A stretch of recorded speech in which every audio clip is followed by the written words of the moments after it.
आज हम press conference इसलिए कर रहे हैं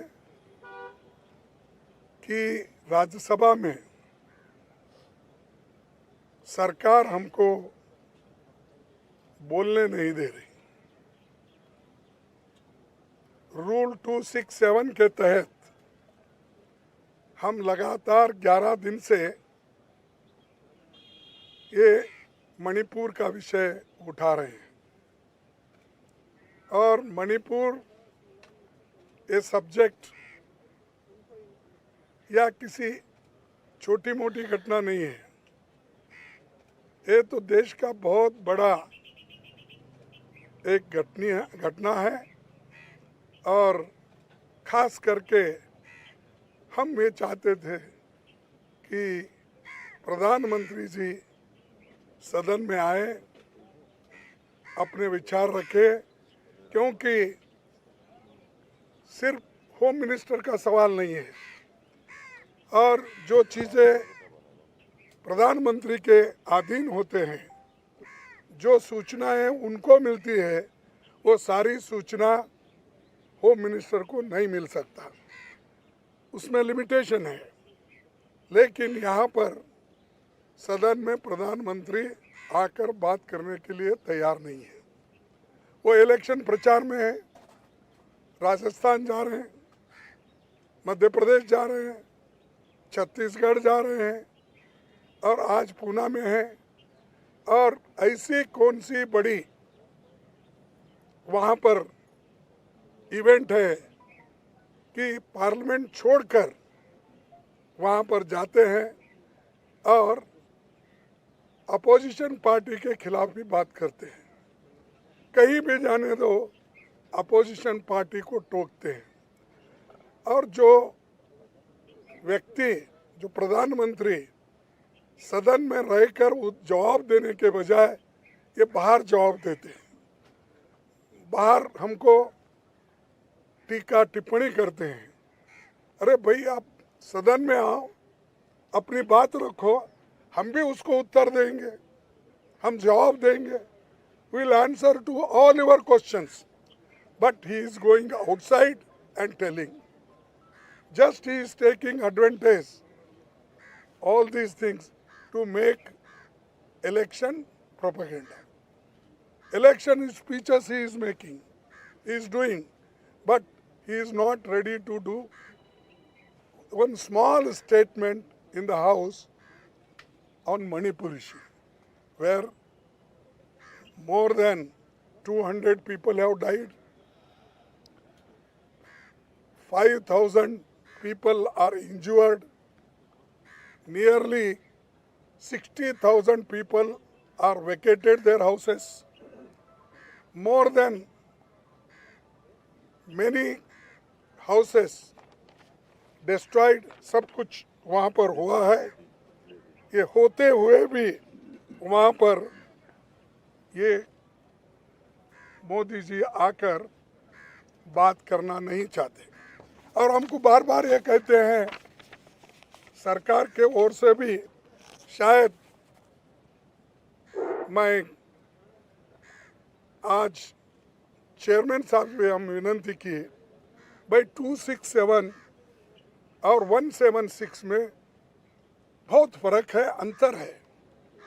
176 में 2-2.5 घंटे की चर्चा हो सकती है, लेकिन 267 में लंबी चर्चा हो सकती है, हर एक पार्टी के लोग बात कर सकते हैं और 2.5 घंटे अगर पार्लियामेंट में आप समय तय किए तो एक एक पार्टी, जो मेजर पार्टी है उसको 15 मिनट मिलेगा, बाकी के लोगों को 10 मिनट मिलेगा और जो छोटी पार्टियां 1-1 या 2 मिनट मिलेगी। आप बताइए, इतनी बड़ी घटना, इतने लोग, एक तरफ स्त्रियों का नंगा परेड हो रहा है, मार रहे हैं, दुकान जल रहे हैं, मोटर कार घर जल रहे हैं, ये सब कौन करा रहा है?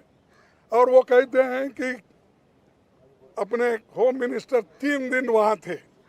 अरे भाई, 3 दिन वहाँ अगर थे मणिपुर में फिर ये समस्या को सुलझाया क्यों नहीं, अभी बढ़ रहा है क्यों, ये हमारा उनको पूछना है और उसका उत्तर क्या मिलता है हमको वो भी देखना है।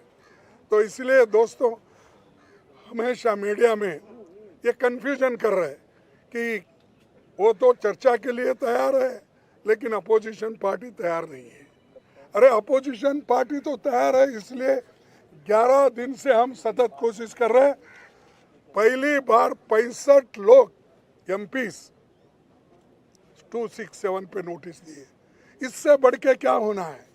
इतिहास में इतना बड़े संख्या में जो नोटिस दिए हैं, मैं समझता हूँ ये पहली बार है। In spite of that they are not worried, क्योंकि उनके पास मेजॉरिटी है, बुलडोजर लगा रहे हैं और हमेशा यही बात करते हैं कि देश आगे बढ़ रहा है, लेकिन इसको पीछे ढकलने वाले वही लोग हैं। तो इसीलिए आज हम जो चीज़ें वहाँ पर रखना चाहते थे तो चंद चीज़ें रख नहीं पाए, और वो हमेशा ये कहते 267 कभी भी चर्चा में नहीं आया सदन में। तो चेयरमैन साहब को भी वही बताया गया उन्होंने, लेकिन हमारे पास आंकड़े हैं। 267 में 7 बार 7 ओकेजन्स उन्होंने इस सदन में क्वेश्चन आवर बाकी के सभी बिजनेस स्टॉप करके 7 बार समय दिया गया है। उसी तरह क्वेश्चन आवर स्टॉप करके 10 ओकेजन पे उन्होंने इस पे चर्चा, ऐसे विषय पे 267 पे चर्चा करने के लिए समय दिया गया है। और हमारी गवर्नमेंट जब थी उस वक्त के भी बहुत है, ये तो आने के बाद डेमोक्रेसी में इनका कम विश्वास है और बात करने में इनका ज़्यादा विश्वास है। देखिए, मनमोहन सिंह जी जब थे तब इन लोगों ने एक यही शायद नॉर्थ ईस्ट रीजन का एक समय आया था, उसमें उन्होंने खासकर वेंकैया नायडू ने एक क्वेश्चन पूछा था। उस वक्त अगस्त 17, 2012 को क्या है question hour. Question hour was suspended by the chairman to take up the discussion on the topic of attacks on migrants from the northeastern region in different parts of the country in the light of the request made by the members। ये वेंकैया नायडू एक उठाए थे सवाल, तो सभी question suspend करो, business suspend करो, इसको इम्पोर्टेंस देकर आप चर्चा शुरू करो। तब डॉक्टर मनमोहन सिंह जी उस चर्चा में पार्टिसिपेट किए और उन्होंने उत्तर दिया। ऐसे कई उदाहरण मेरे पास है, समय नहीं है और आपको भी उतना समय नहीं है जिसको ग्रहण कर। इतने हमने जो प्रेसिडेंट हैं या पीछे के जो नेताओं ने कहा है, वाजपेयी जी भी कहे हैं, और वाजपेयी खुद ही ये कहते थे कि क्वेश्चन और सस्पेंड करके इसको चांस देना चाहिए बोलने के लिए। अरे जब नेता लोग, बड़े बड़े नेता लोग, उनके नेता लोग भी इसी सवाल पे कई बार मुद्दे उठाकर तो प्रश्न, क्वेश्चन आवर और बाकी चीज़ें सस्पेंड करके लिए हैं। तो ये आज यहाँ पर हमको धमकाया जा रहा है और हमको कहा जा रहा है कि अगर आप बार बार ऐसे उठे तो आपको बड़ी शिक्षा मिलेंगी। ये कौन कर रहे हैं? चेयरमैन के मुंह से सरकार करवा रही है। सरकार अगर ये बातें नहीं करती तो नहीं होता था। और दूसरी चीज, एक हमारे सीनियर राज्यसभा मेंबर श्रीमती रजनी ताई पाटिल, उसको सस्पेंड किया गया एक सेशन के लिए। अब ये दूसरा सेशन चल रहा है, फिर भी उसका रिवोक नहीं हो रहा। क्या डेमोक्रेसी है? ये तो डिक्टेटरशिप है। मैं तो ये कहूँगा कोई कुछ भी बोलने दो, ये तो हिटलर शाही है। तो इसीलिए मुझे बड़ा दुख होता है। मुझे भी थोड़ा अनुभव है।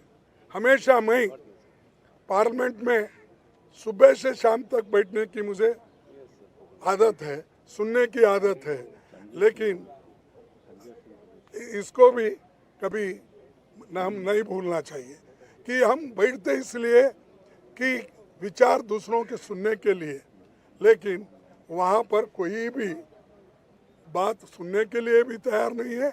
और जब हम बात करने के लिए उठते हैं वो अपोजिशन पार्टी की बात को वो अपोज करते हैं और रूलिंग पार्टी वाले उठ के चिल्लाते हैं, नो मैं और मेरा माइक बंद करते हैं। बोलने के लिए इजाज़त तो एक बार कहते हैं 10 सेकंड में मेरा माइक बंद होता, कैसा होता? उससे हमसे क्या नुकसान है? मैं तो समझूंगा ये मेरा अपोजिशन पार्टी लीडर को वो एक अलग नज़र से देखते हैं। ये तो अपमान है मेरा। और अपोजिशन पार्टी के नेता को आप अपमान एक तरफ करते हो, दूसरी तरफ आप सदन में बैठ के बोलते हो कि राज्यसभा के नेता और अपोजिशन पार्टी के नेता ये सभी मेरे को बराबर है। और ये भी कहते हो प्रधानमंत्री और पूर्व प्रधानमंत्री ये सभी लोग मेरे लिए उनको हमने प्राथमिकता देते हैं। तो कहाँ प्राथमिकता है? सही क्वेश्चन पूछे तो भी वो लोग देते नहीं। अब हाल ही में रूल्स के मुताबिक ही संजय सिंह ने सवाल उठाया था, तो वो सिर्फ वेल के अंदर आकर वो पूछ रहे थे, उनको भी सस्पेंड किया गया है। तो ऐसी चीज़ें आज सरकार कर रही है और इसका मुकाबला हम करते रहेंगे। इंडिया पार्टी डरने वाली नहीं है। डर के भाग जाने के लिए इंडिया पार्टी नहीं बनी। मुकाबला इनका करेंगे, इनको हराएंगे 2024 में। और जो कुछ भी हमारे ऊपर वो अन्याय कर रहे हैं करने दो। हम तो लोक हित में काम करने वाले लोग हैं। लोकतंत्र के लिए और संविधान के बचाव के लिए जो कुछ भी हमको कुर्बानी देना पड़ेगा हम देंगे। नमस्कार।